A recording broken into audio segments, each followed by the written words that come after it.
Well, congratulations if you've been with me since July 1st on journeying through all 66 books of the Bible from the beginning in Genesis to John's vision of heaven at the end of Revelation.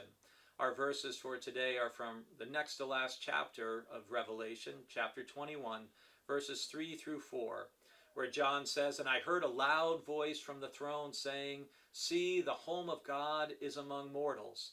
He will dwell with them as their God. They will be his peoples, and God himself will be with them.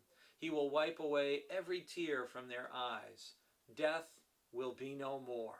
Mourning and crying and pain will be no more, for the first things have passed away.'"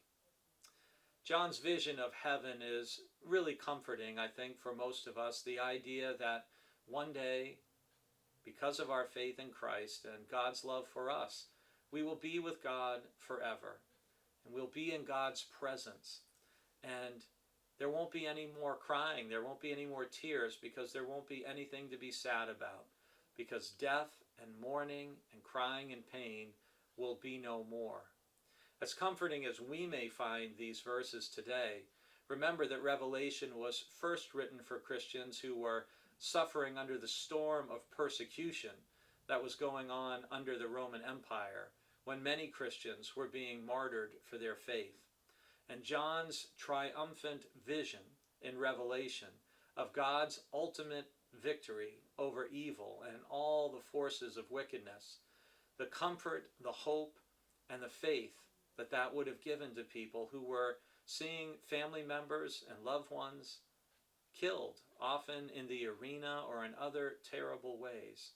The idea that God would ultimately be victorious, that those who were martyred would actually be closest to the throne in the presence of God, would have provided great comfort.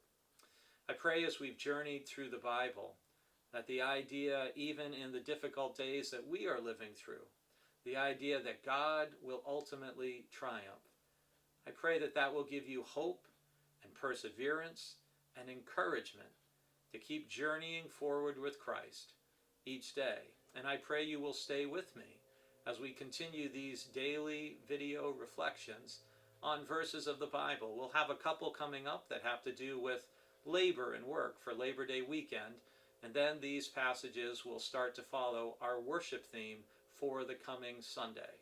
So I'll look forward to seeing you again.